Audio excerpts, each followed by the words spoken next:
When Winnipeg Housing took over from Manitoba Housing, things sort of fell apart.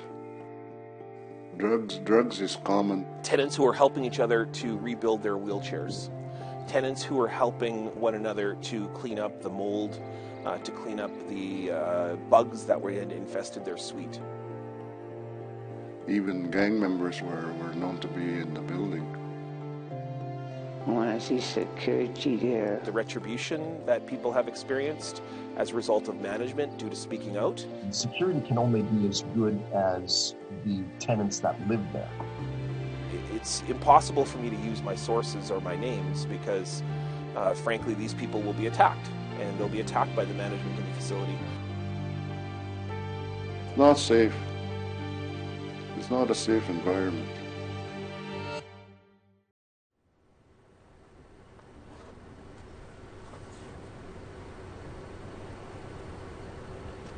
Nobody knows that their mother passed away.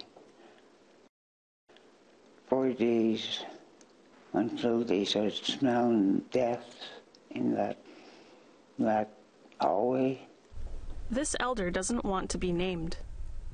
She's scared of what may happen if she speaks out.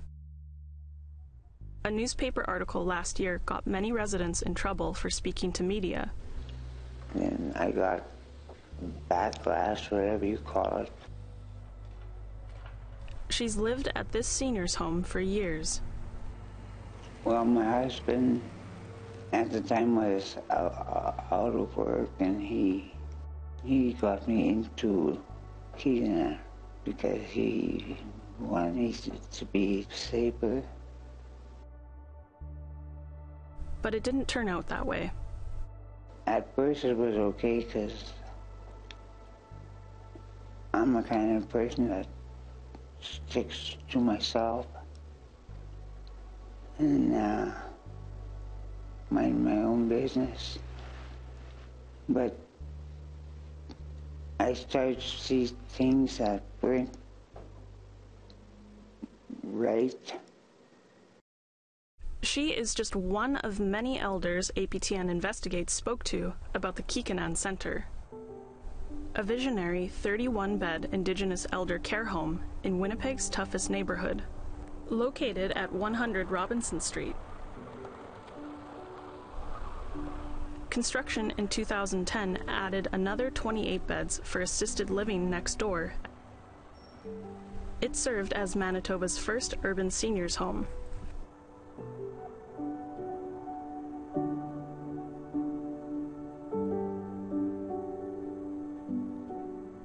The centre is just one of hundreds of solutions for Indigenous elder care in Canada. And Stats Canada doesn't track how many Indigenous people are in long-term care.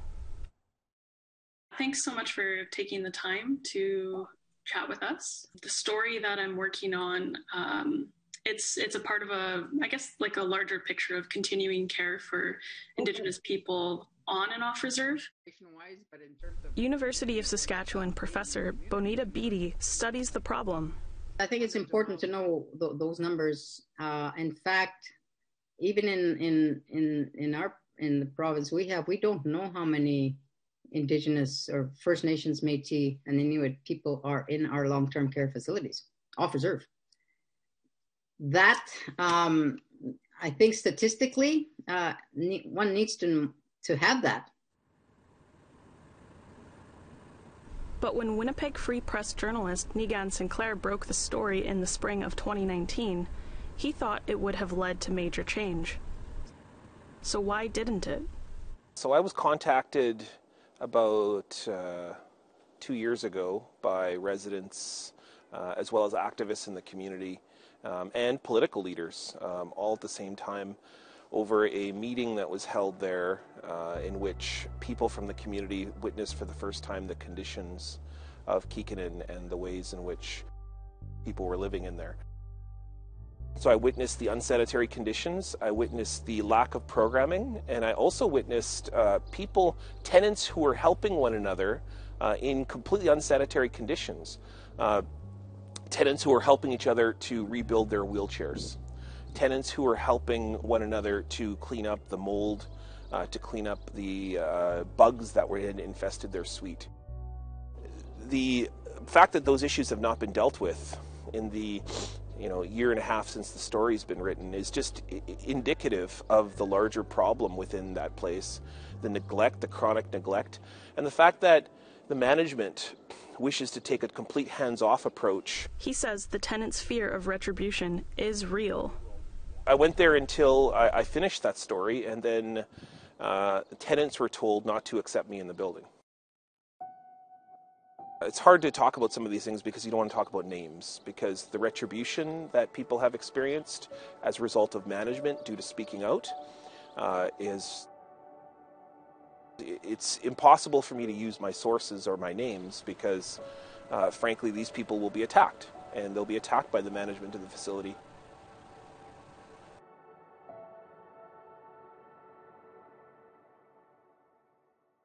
This resident says he's witnessed the problems firsthand. Well, it was okay when the board, when the board of directors were there, or the original board, and then when Winnipeg Housing took over contract from Manitoba Housing, things sort of fell apart. KeKiNan has 2 areas, assisted and independent living apartments. It's not as bad as the assisted living unit, which we're connected to, because they have no security. He says that there were unexplained deaths on the assisted living side. When I asked how many deaths there were there, the caretaker then didn't want to tell us why they died or how they died. And that got us worried because we could be next. All of this was documented by tenant Douglas Ross. They outline examples of unsafe conditions, theft, and even deaths that weren't discovered for sometimes days.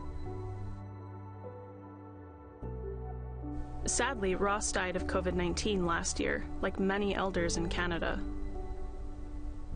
KeKiNan had 11 cases and 4 deaths during the pandemic. Now other residents are taking up his fight. Where we started discussing our issues and concerns and wrote them all down and presented to various organizations and the government people, and just we got nowhere with it. No one was listening. But that didn't stop us, the ones who are trying to help the elderly on 102. We kept on trying to help them. And that was Douglas Ross's wish, was to help.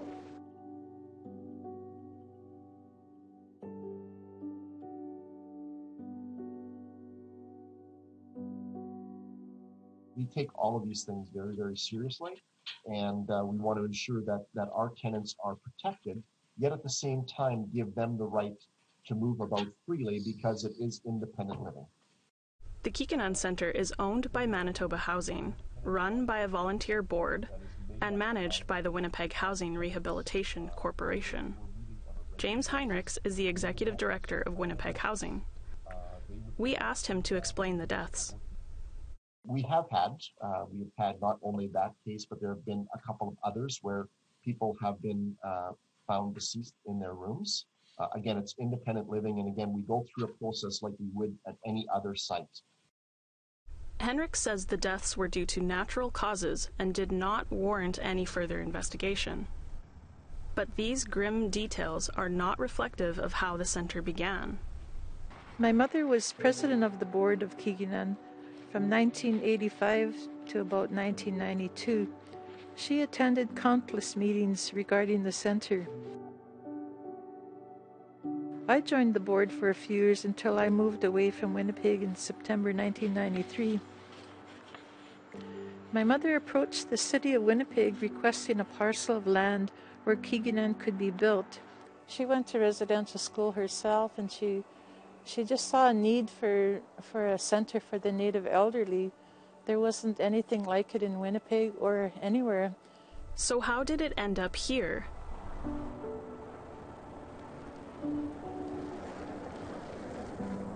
We will have that story when we come back. Coming up after the break. Security can only be as good as the tenants that live there. And if people allow certain individuals into the building, that could sometimes create some of those problems, right? There's incidents just about every day, and we're just wondering how they have another home invasion or other incidents.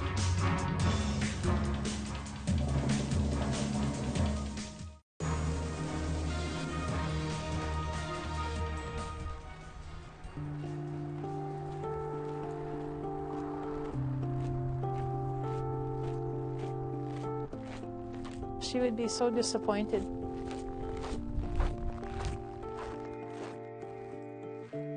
To hear that there's tension and dissatisfaction, people aren't being respected, and she would be so sad and disappointed to hear this going on.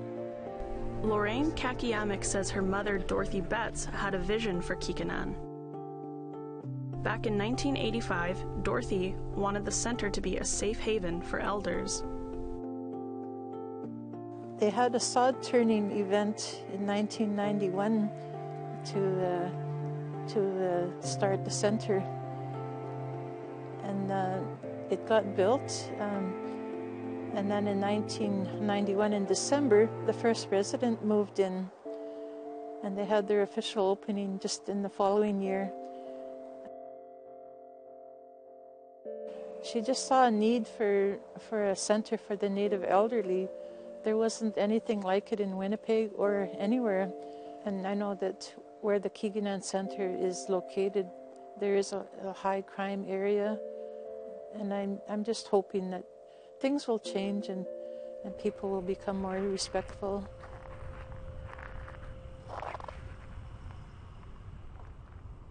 In fact, drugs is common yet today in the assisted living unit, as I understand, and even gang members from a club known Zigzag were known to be in the building. So that got us even more anxious and scared because we had no security. Winnipeg police wouldn't tell us how many calls they get.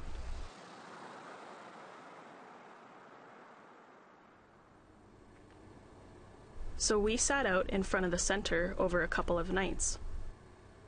Residents say drug deals, home invasions, and gang activity are common occurrences at the center. It's been terrifying to some of them. They're asking for a 24-hour security guard and nurse. I want to see a nurse on 102 through the night. I want to see security there. Winnipeg Housing Executive Director James Heinrichs says the residents themselves are responsible for who is allowed in the building. I think part of the whole aspect of security in the building, and security in any type of I guess public housing space, whether it's Indigenous or not, is the security can only be as good as the tenants that live there. And if people allow certain individuals into the building, that could sometimes create some of those problems, right? So if a family member, as Damon had stated earlier on, who may have an affiliation with a gang or, is just visiting somebody, if they come to the door and their loved one lets them in, we don't control that at all. KeKiNan has never had a permanent security service for residents, but Damon Johnson says that will change. So we are going to be working with governments, with other partners to look at the issue of security in our community as a whole and how we might provision security services, Indigenous security services, to organizations like KeKiNan. Neither the city nor the province nor the federal government oversee the center. For Professor Beatty, that is a huge part of the problem of long-term care overall. I know with families being before COVID even, being very concerned about the kind of care their families are getting. And we read about that in the newspapers and ministers of health have had to try to take steps in terms of patients' rights and so forth and improving oversight for these facilities. But in terms of even the governing of facilities in general, there is oversight and needed. KeKiNan doesn't have to complete provincial inspection reports like other long-term care centers in Manitoba. Board Chair Damon Johnston says internal reports are monitored. The management team reports to us on those things that are important to the organization, and then we monitor, the board monitors the reports we get to ensure that we're meeting the needs of our constituents, the people, our tenants, the people that live in the KeKiNan Center.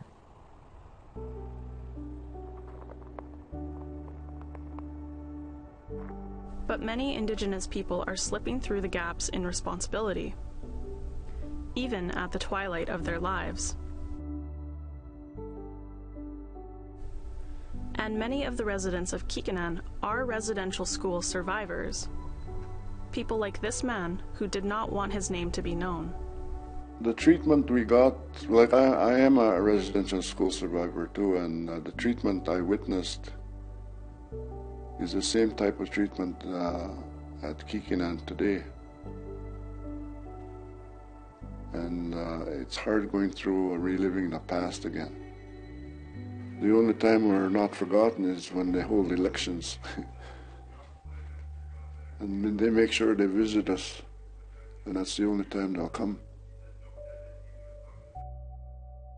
The Canada Health Act defined what health services are included by each province and territory in order to qualify for federal funds. Long-term care is not included. For elder advocate Norman Mead, things need to change. You know, we have a big population, as we know, in Winnipeg, a big Indigenous population. And many of the people that are as you get older, they oftentimes they can't come together and do the things they would like to do and have a voice. You know, a lot of times they just don't have it. They're not politically involved so much now. And I always felt that and I still feel that they need a voice, and someone has to kind of speak on their behalf sometimes, eh?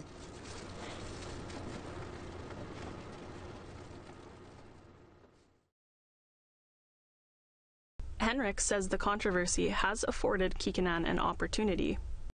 Part of what that Free Press article did expose is, some of the opportunities that were there.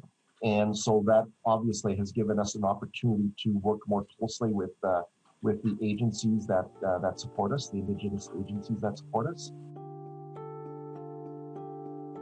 But journalist Negan Sinclair says accountability is lacking. I was there for 3 hours with tenants, hearing about the litany of issues. 90% of those issues should be dealt with by a typical management firm who is taking the money of tenants. That's just typical.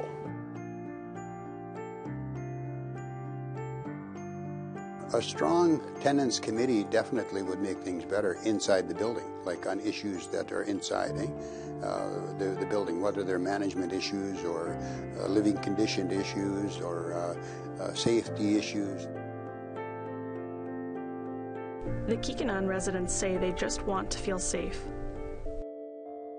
There's incidents just about every day, and we're just wondering how they're going to have another home invasion or other incidents. Not safe. It's not a safe environment.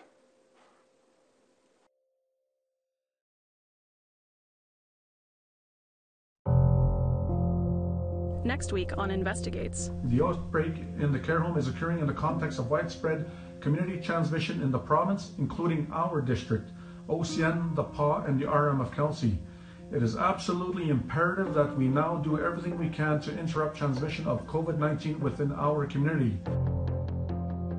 Long-term care is ground zero in the battle against COVID. And the pandemic is exposing serious gaps in care. You know, a lot of them don't speak English. And a lot of them have, you know, their English isn't very good, so it's hard for them to express exactly what they're feeling. So they have this person that does not speak Cree whatsoever talking to them, and they're trying to explain to them too what their problem is. You need to translate so that they understand what the doctor is saying to them. Especially in Manitoba's north. The Rod McGillivray Memorial Care Home saw all 28 residents and 14 staff members test positive for COVID-19 in November 2020. Why did everybody get so sick so fast, or did they get so sick so fast? There seems to be a constant battle and a constant struggle over those funding dollars and who's responsible, whose jurisdiction it is, who's accountable for it. It just breaks my heart because, as much as I hate to say it, this is their last walk in life.